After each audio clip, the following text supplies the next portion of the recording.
지역의 이슈를 속시원히 풀어보는 헬로 이슈토크입니다. 인천 유나이티드가 드디어 웃었습니다. 올 시즌 한 번도 승리하지 못했던 인천 유나이티드가 대구 원정 경기에서 천금 같은 선제골로 첫 승을 거뒀는데요. 오랫동안 침묵했던 무고사 선수의 발끝에서 나온 골이라 더 반갑습니다. 하지만 여전히 11위 수원과 승점 6점 차가 나고 있는데요.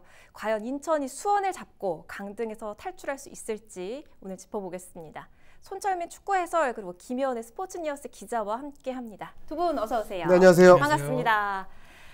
자, 드디어 이제 16라운드 만에 첫 승을 거뒀습니다. 2019년 11월 이후 무려 267일 만에 첫 승을 거둔 건데 원정 경기에서 승을 거뒀어요. 좀 한마디로 정리해 볼까요? 한마디로 일단 추가 시간을 한 60분 준 느낌이었습니다. 너무 정말 이 마음을 졸였던 아주 값진 승리를 느꼈던 경기였습니다. 값진 승리였다. 김 기자님.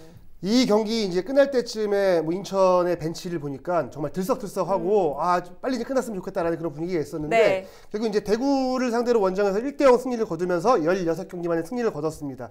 이 모습을 보면서 뭐 우승 뭐 아니면 뭐 정말 월드컵 첫 승 그런 좀 간절함을 느꼈어요. 그러니까 리그에서 다른 팀들은 뭐 1승, 2승을 좀 손쉽게 하는 좀 경우가 있었지만 인천은 정말 오래 걸렸잖아요. 그래서 네. 이 모습을 보면서 정말 간절한 1승이었다. 그리고 정말 월드컵 우승 못지않은 그런 열기가 좀 느껴졌던 그런 승리였습니다. 네, 사실 성남전 때 부상자가 너무 많아서 주전들이 대거 빠졌어요. 조성환 감독이 전술 변화가 불가피하다라고 할 정도로 정말 열악한 상황이었는데 더구나 상대는 대구 200승을 눈앞에 둔 팀이었습니다. 승리 예상하셨어요? 아니요, 그러니까 진짜 그때도 말씀드렸는데 정말 비기면 다행이라고 말씀드렸어요. 특히 말씀해주신 대로 대구는 한 경기만 더 이기면 팀 통산 200승 네. 아주 대업을 이루는 거고, 그리고 또 개인적으로 세징야 선수는 도움을 하나 더하면 40-40 클럽을 가입할 수 있는 그 대기록을 또 목전에 두고 있었거든요. 네. 그러니까 개인적으로나 팀적으로 대구는 동기부여가 확실했어요. 더군다나 또 포항과의 챔피언스리그 경쟁까지 이 모든 박자로 포항 선수들은 똘똘 뭉쳐서 인천을 반드시 잡아야 하는 경기였는데 네. 잡혔네요. 예측 못했습니다. 네. 조성환 감독이 취임한 지 두 번째 경기에서 우승을 거뒀는데 이 조성환 감독의 효과라고 해야 할까요? 이 부분 어떻게 보세요? 일단은 뭐 전술적으로 큰 변화가 있는 건 아닙니다. 지금 이 시즌을 하고 있는 과정에서 들어온 거기 때문에 많은 변화를 줄 수는 네. 없거든요. 근데 저는 좀 선수들이 좀 정신적인 측면에서 많이 가다듬었다라고 생각을 해요. 조성환 감독이 굉장히 좀 온화한 성품이고, 그리고 인성으로 놓고 보자면 K리그 최고 감독이다, 이런 평가들이 그 전부터 많았었고, 인성이 최고다. 제가 봤을 때도 좀 그런 느낌들이 있었거든요. 네. 그런데 조성환 감독이 팀을 이끌게 되면서 선수들이 한 번 더 좀 각성하는 계기가 있었고 좀 집중하는 그런 효과를 좀 만들어냈다고 봐요. 그래서 대구 원정 경기에서는 경기력 자체가 그렇게 뭐 만족스럽다라고 볼 수는 없거든요. 후반 들어서는 굉장히 밀리는 모습이었는데 그 모습에서도 이걸 잘 지켜내는 모습을 보면 결국은 뭐 전술적인 움직임보다는 좀 집중력을 더 발휘했다라고 보면 되겠고, 은퇴한 그 K리그 출신 선수한테 제가 물어봤어요. 어떻게 해서 인천이 이길 수 있었냐라고 물어봤더니 정말 한 발이라도 더 뛰려고 더 노력하고 하다 보면 운도 그럴 때 따른다라고 이야기하더라고요. 네. 인천이 이번 대구와의 경기에서는 그런 쪽에서 운이 많이 따랐던 경기였다라고 볼 수 있을 것 같습니다. 그동안은 감독의 빈자리가 그렇게 컸던 걸까요? 이번에 어떻게 두 번째 만에 승리를 거뒀어요? 일단 이게 지금 뭐 여러분들도 이제는 이제 알고 있는 중에 저희도 알아가는 중인데, 인천이 뭐 선수전뿐만 아니라 내외로 정말 지금 골물대로 골맞다는 느낌이 정말 많은 기사화되면서 이제 저희들이 하나씩 알아가고 있는데, 아마 조성환 감독이 들어가면서 그 부분이 굉장히 답답했을 거예요. 그러니까 딱 들어왔더니 어머나, 내가 예상한 것보다 선수들이 더 안 좋고 그 안 좋은 과정들이 더 안 좋았다라는 거를 조성환 감독이 보고, 어쩌면 김현애 기자님 말씀대로 빨리 감독의 힘으로 수습한 그 감독의 역량이 이렇게 또 물론 첫 경기는 좀 아쉬웠지만 두 번째 경기에 어쨌든 빨리, 그리고 인천의 첫 승을 가져올 수 있는 조성환 감독의 개인 능력의 힘이지 않을까 생각이 듭니다. 그리고 이제 조성환 감독이 부임한 두 번째 경기여서 기존의 코치진들의 그런 조언을 많이 참고했다고 하더라고요. 그래서 지금 뭐 뒤에 말씀드리겠지만 골키퍼 부분에서 이태희 선수가 새롭게 들어가면서 좋은 활약을 펼쳤는데, 그 부분도 이제 그 골키퍼 코치의 그 기존에 있었던 골키퍼 코치의 그런 조언을 얻은 부분입니다. 그래서 조성환 감독 혼자 잘했다기보다는 지금까지 이 쌓여있던 데이터베이스를 잘 전달한 코치진과 그다음에 이거를 잘 수행한 선수들, 그리고 이 모든 거를 책임지기 위해서 앞장서서 앞서서 나선 조성환 감독 모두의 승리라고 볼 수 있을 것 같습니다. 선임 되기까지도 사실 우여곡절이 많았잖아요. 김한섭 감독 사퇴 이후에 이임생 감독이 거의 뭐 확정이 됐다가 막판에 무산이 됐습니다. 이후에 조성환 감독이 전격 취임을 했는데 앞서서 뭐 인성갑이다 뭐 이런 표현도 해주셨어요. 근데 또 축구는 굉장히 공격형 축구라고 하던데 어떤 감독인가요? 공격적인 축구라고 놓고 보기엔 좀 그렇고 좀 굉장히 밸런스를 중시하는 감독입니다. 제주에서도 이제 준우승을 차지할 정도로 굉장히 인상적인 모습을 보여줬고 그 이후에 물론 제주에서도 성적이 좋지 않아서 뭐 책임을 지면서 이제 물러났던 상황들이 있었지만 그 전까지의 모습을 놓고 본다면 일단은 뭐 수비도 탄탄히 하고 이제 그 전방으로 나가는 그런 공격 과정을 굉장히 중시하는 감독인데 네. 예, 김호남 선수를 비롯해서 이 제주에서 함께 했었던 선수들이 지금 인천에 많이 있습니다. 그래서 이런 선수들이 아마 조성환 감독의 축구를 잘 이해하고 있을 거라고 보여집니다. 그런 면에서 인천이란 팀과 이 조성환 감독 잘 어울리나요? 일단 정말 하나 좀 듬직했던 부분이 취임하시고 나서 인터뷰 내용 중에 이런 게 있었어요. 지금 인천은 올해만 내가 강등권을 피해서 내가 그냥 잔류시켜 이게 다가 아니다. 앞으로의 행보가 더 문제고 앞으로 더 잘해야 된다라는 본인의 어떤 철학을 말씀하셨거든요. 네. 제가 원했던 그런 소신이에요. 그러니까 다른 감독들은 정말 소방수 역할만 했다면 이제는 아마 진짜 감독이 감독으로서의 역할, 장군으로서의 역할에서 앞으로 한 해, 두 해 앞에 계속해서 앞을 보는 느낌이 인천에 좀 어울리지 않나 생각이 됩니다. 이 조성환 감독이 굉장히 의리가 있는 굉장히 팬들을 사랑한다는 일화가 하나 있는데 좀 말씀을 드릴게요.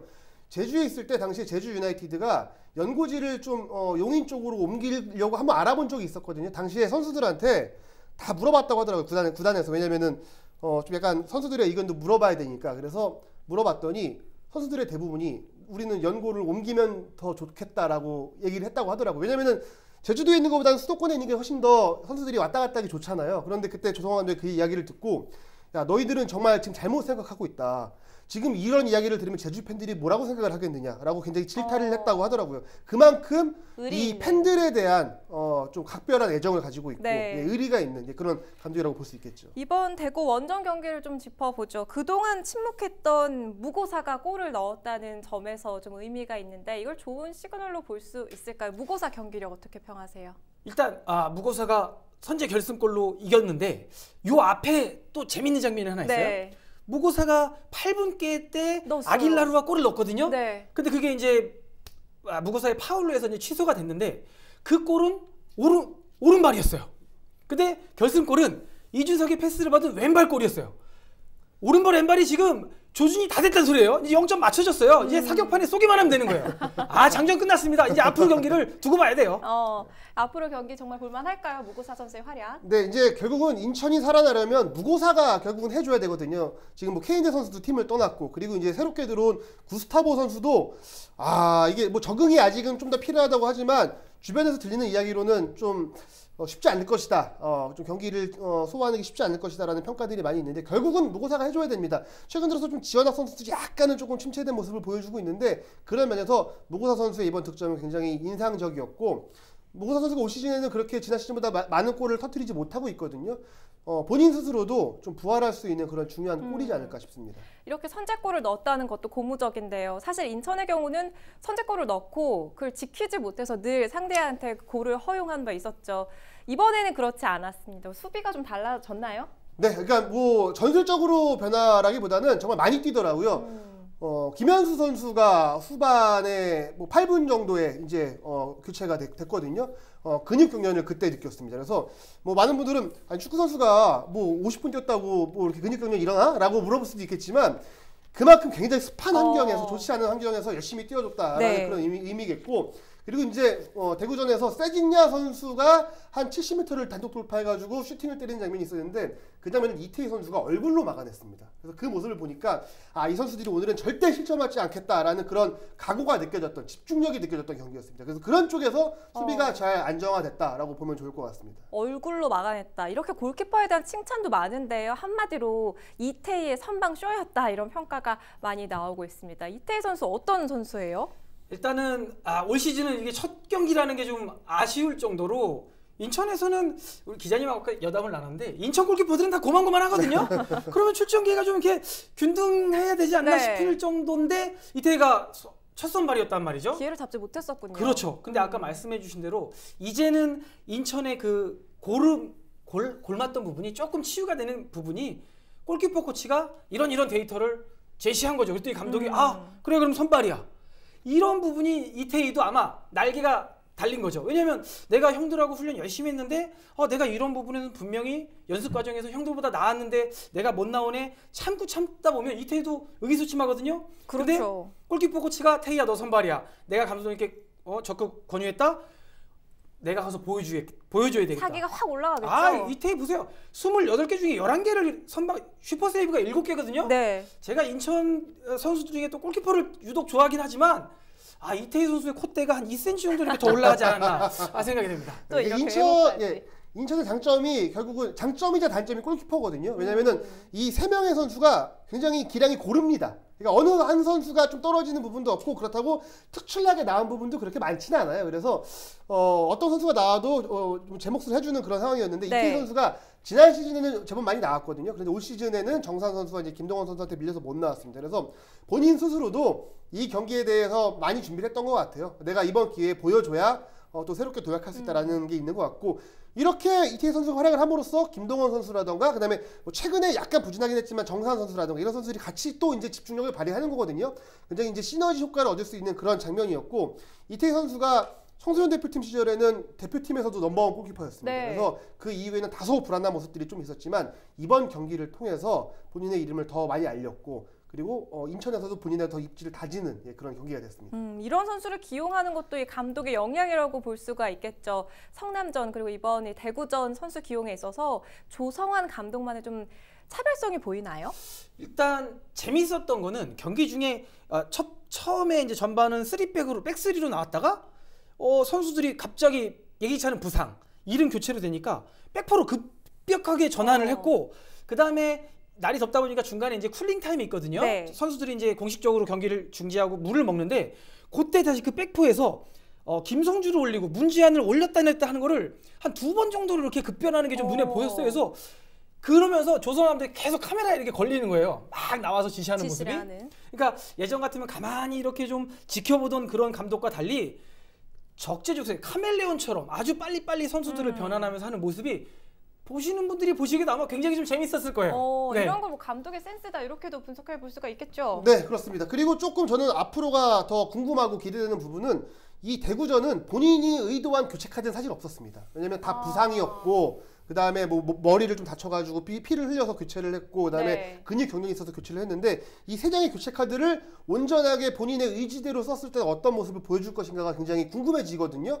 그래서 뭐 이번 경기에서도 뭐 문지한 선수를 수비형 미드필더로 기용해서 이제 안정적인 모습을 보여줬는데 앞으로 이제 조성환 감독의 그런 선택지가 어떨지 굉장히 궁금해집니다. 왜냐하면 부상 선수들이 또 많습니다. 그래서 지금 뭐 마하지 선수는 뭐 한동안 또 경기에 나오지 못한 상황이고 이준석 선수도 굉장히 좀 몸이 안 좋다고 하는데 그런 모든 부분을 놓고 봤을 때 최근에 이제 부상 선수가 있는데 그 부분을 어떻게 메꿀 것인가 그리고 교체 카드를 통해서 어떻게 경기를 반전시킬 것인가 이 부분을 앞으로의 경기에서 좀 지켜보면 좋을 것 같습니다. 자, 이제 다음 경기는 수원전입니다. 공교롭게도 수원과의 승점이 6점 차인데요. 다음 경기를 이기면 잔류에 희망을 걸어볼 수가 있을 것 같아요.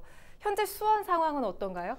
수원이 지난번 경기에서도 이제 패배를 했거든요. 최근에 수원의 분위기도 좋지 않습니다. 주승진 감독 대행 부임 이후에 1승 1무 3패거든요. FA컵까지 포함하면 4패, 1승 1무 4패인데 수원도 최근에 뭐 이렇다 할 뭐 활용할 선수들이 많지가 않은 상황이고 외국인 선수 뭐 크레피시 선수라든가 타가트 선수라든가 이런 선수들이 잘 활용되지 못하고 있습니다. 뭐 염기훈 선수가 전방에서 활약을 해주고 있지만 굉장히 좀 뭐 체력적으로 문제가 있는 부분이고 고승범 선수도 최근에 부상을 당했거든요. 네. 그래서 여러 가지를 좀 놓고 봤을 때 좋지 않은 분위기인 건 확실하고 분위기로만 놓고 본다면 인천이 조금 더 앞서는 분위기긴 하지만 늘 경기를 해야 될 부분이 또 이런 부분이잖아요. 네. 네, 그렇습니다. 그리고 중요한 경기여서 저희 지금 회사에서도 기자들이 다 주말에 경기장 취재를 가야 되는데 다 이 경기를 가고 싶다. 본인들이 그만큼 굉장히 또 중요한 경기니까 많은 분들이 이제 주목을 하고 있는 그런 경기가 될 것 같습니다. 저희도 지난번에 설레발 떨다고 결과가 좋지 않아서 조금 조심스러워지는데 그래도 인천이 분위기는 더 좋다 이렇게 볼 수 있지 않겠어요? 아니요, 분위기 안 좋습니다. 제가 지난 경기 우리 뼈저리게 느꼈습니다. 네. 제가 분위기가 좋으면 안 돼요. 아, 그래요? 인천 팀은 지금 말이죠 아주 최악의 상황이다 이렇게 정리를 해야 됩니다. 자, 그렇다면 이제 우려되는 부분은 또 있죠. 전력 누수에 대해서도 염려를 해야 할 텐데 성남전에 이어서 대구전에서도 워낙 격렬했던 경기를 치르다 보니까 이문수, 이준석, 또 김현수 선수가 부상으로 교체가 됐습니다. 인천은 사실 선수층이 좀 얇다고 볼 수가 있는데 이 부분은 뭐 어떻게 좀 극복을 할 수가 있을까요? 이게 가장 큰 고민일 것 같아요. 특히나 뭐 다 고민이지만 지금 이제 이준석 선수의 부상이 뭐 걱정되는 부분이 좀 있는 거는 네. 이 선수가 이제 U22 자원이거든요. K리그 경기에서는 22세 이하의 어린 선수를 한 명은 의무적으로 기용을 해야 됩니다.